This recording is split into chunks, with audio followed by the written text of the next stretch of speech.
नमस्कार बच्चों, आज हमारी पोएम है 12th क्लास की an elementary school classroom in a slum. Elementary होता 5वीं तक का प्राथमिक स्कूल विद्यालय, क्लासरूम कक्षा का कमरा, इन ए सल्म माने गंदी बस्ती में। प्रस्तुत कविता में कवि स्टेफन स्पेंडर किसी एक स्कूल की यात्रा करता है, विजिट करता है, वहाँ एक क्लास को जाके देखता है 5वीं क्लास की। वो स्कूल गंदी बस्ती में बना हुआ है जहाँ बच्चों को उसके माता पिता किसी को भी भरपूर आहार, उचित न्यूट्रिशन नहीं मिले हैं, जिनके कारण उनका पूरा विकास नहीं हो पाया है। तो कवि वो पीड़ा दिखाता है, बताता है कवि की शिकायतें हैं। देखिए क्या कहता है कवि। फार फार फ्रॉम गस्टी वेव्स, तूफानी लहरों से दूर। गस्टी वेव्स तूफानी लहर अर्थात चमक दमक से दूर। दीज चिल्ड्रन फेसेस, इन बच्चों के चेहरे। लाइक रूटलेस वीड्स, लाइक की तरह रूटलेस बिना जड़ की, वीड्स माने घास फूस खरपतवार। द हेयर, उनके बाल। टोरन राउंड, फैले हुए हैं। देर पार्लर, उनके चेहरे के, उनके बालों के बारे में बताया और बच्चों के चेहरे के बारे में बताया कि उन बच्चों के चेहरे पे कोई गस्टी वेव्स, कोई चमक दमक नहीं है जैसी होनी चाहिए बच्चों के चेहरे पर। और जो उनके बाल हैं उनके चेहरे के चारों तरफ लटके हुए हैं, फैले हुए हैं, जैसे बिना जड़ की कोई घास फूस होती है ऐसे ही। The tall girl with her back down head, एक लंबी लड़की अपना सिर झुकाए बैठी है। द पेपर स्विमिंग बॉय, एक कागज जितना पतला लड़का है। विद रेड आइज, जिसकी चूहे जैसी आंखें हैं। द स्टन्ड, हैरान सा। Unlucky hair, दुर्भाग्यशाली। हेयर उत्तराधिकारी है। और ट्विस्टेड बोन्स, मुड़ी हुई हड्डियों का, उसकी मुड़ी हुई हड्डियां हैं और वो उसे अपने माता पिता से मिली हैं वंशानुगत। उसको कहा है अनलकी हेयर, हेयर माने उत्तराधिकारी, किसी विरासत का उत्तराधिकारी होना। रिसाइटिंग, वो बच्चा याद कर रहा है। ए फादर, अपने पिता की। ग्रनाल्ड, गुर्राने वाली। डिजीज, बीमारी को। हिज लेसन, अपने पाठ में। उसको भी वही बीमारियां जो उसके पिता को बीमारियां हैं और वो बीमारियों को ही याद कर रहा है, बीमारियों से भरा हुआ है वो। फ्रॉम हिज डेस्क, अपनी मेज पे बैठ के। At back of the dim class, at back of the, पीछे, डिम अंधेरे में, क्लास, कक्षा में। वन अननोटेड, एक बिना दिखाई देने वाला, छुपा छुपा रहने वाला। स्वीट एंड यंग, एक प्यारा सा और एक युवा लड़का बैठा है। His eyes live in a dream, उसकी आंखें सपनों में खोई हैं। ऑफ द स्क्विल गेम, गिलहरियों के खेल में। इन ट्री रूम, उस पेड़ पे, किसी छिद्र में, छेद में। अदर देन दिस, पढ़ाई की अपेक्षा। अदर देन दिस, पढ़ाई की अपेक्षा उस बच्चे की आंखें सपनों में खोई हुई हैं जहां बाहर गिलहरियों का खेल चल रहा है। ये सारी कक्षा में बताया कि कैसे उनका शरीर है, कैसे बच्चे बैठे हैं, पीछे एक लड़का बैठा है जो छिपा रहता है। अब बता स्कूल की बनावट के बारे में बताता है। On sure cream walls, sure माने मिट्टी जैसी, क्रीम माने क्रीम रंग जैसी, वॉल्स माने दीवारें हैं, उन पे सफेदी की हुई है। डोनेशंस, दान देने वालों की सूची है। शेक्सपियर है, शेक्सपियर के धड़ का चित्र बना हुआ है स्कूल में। क्लाउडलेस एट डॉन, डॉन माने मॉर्निंग, एक बिना बादलों की सुबह का चित्र बना हुआ है। सिविलाइज्ड डोम्ब, एक सभ्य गुंबद बना हुआ है। राइडिंग ऑल सिटीज, जैसा हर शहरों में होता है। बेल्ड, ब्यूटीफुल, सुंदर, फ्लावरी, फूलों वाली। टाइलोसिस वैली, टाइलोसिस घाटी का चित्र बनाया हुआ है। ओपन हैंडेड मैप, एक खुला नक्शा भी बना रखा है। अवार्डिंग, जो दर्शा रहा है। द वर्ल्ड, संसार को। इट्स वर्ल्ड, इसमें जो संसार दिया गया है उस संसार को वो दर्शा रहा है। एंड येट, फिर भी। फॉर दीज चिल्ड्रन, इन बच्चों के लिए। दीज विंडोज, ये खिड़कियां। देयर वर्ल्ड, उनका संसार है। नोट दिस मैप, ये जो नक्शा बना रखा है स्कूल में ये उनका संसार नहीं है। वो खिड़कियों से बाहर जो जीना चाहते हैं वो उनका संसार है। कवि कहता है वेयर, जहां ऑल देयर फ्यूचर, उनका सारा भविष्य। पेंटेड, रंग दिया गया। विद ए फॉग माने धुंध के साथ, वो उनका संसार है बाहर दुनिया का। वो रहते कहाँ हैं। ए नैरो स्ट्रीट, एक तंग गली। सील्ड, ढकी हुई है। विद ए लेड स्काई, शीशे जैसे आकाश से। फार फार फ्रॉम रिवर्स, जो नदियों से दूर है। केप्स, चोटियों से दूर है। स्टार ऑफ वर्ड्स, और किताबों से दूर वो जीवन जीते हैं, वहां उनका रहना है।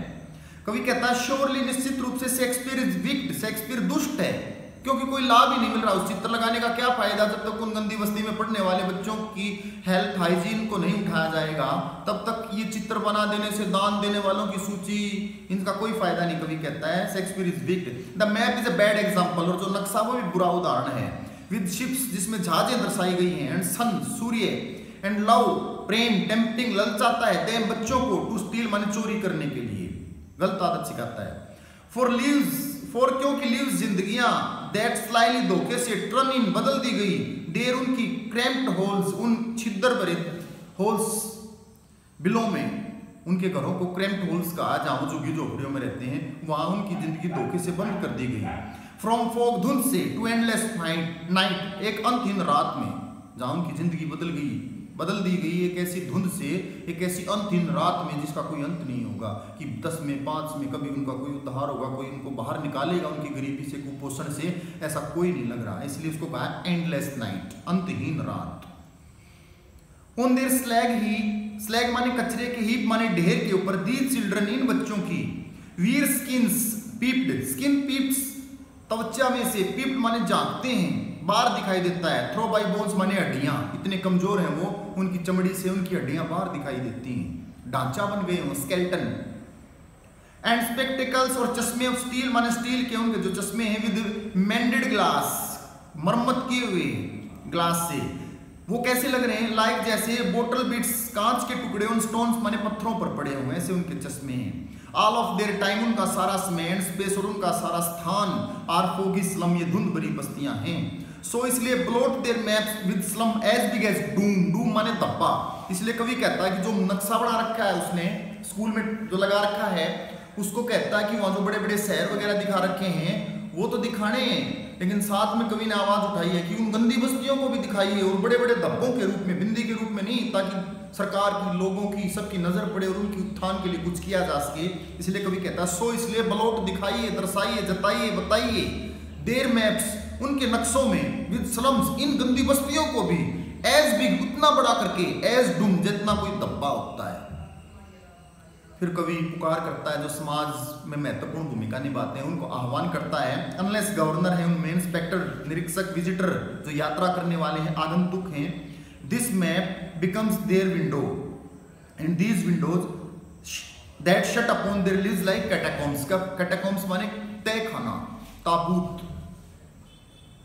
दिस मैप, यह नक्शा, becomes बन जाता है, their window, उनकी खिड़कियां, and these windows, और ये खिड़कियां, that जो कि shut upon their lives, उनकी जिंदगियां बंद कर दी गई है, like catacombs, कब्रिस्तान में उस तहखानों की बाती।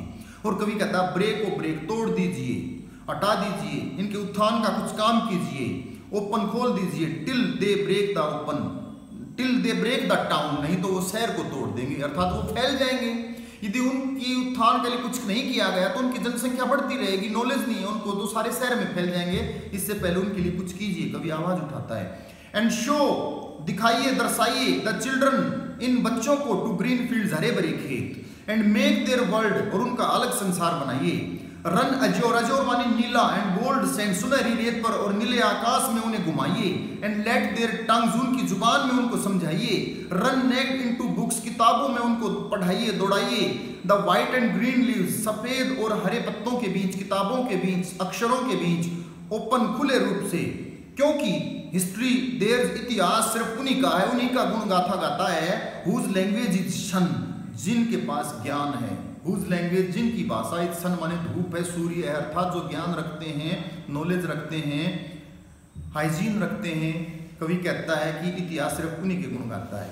इसलिए कवि आह्वान करता है कि वो बाहर निकालें उन बच्चों को, सरकार से आह्वान करता है, लोगों से आह्वान करता है, अपनी पीड़ा दिखाता है, बच्चों का चित्रण प्रस्तुत करता है, स्कूल का चित्र देता है, और वो कहता है कि इनके उत्थान के लिए कुछ ना कुछ कीजिए। थैंक्स बच्चों, आशा आपको कविता समझ में आ रही है।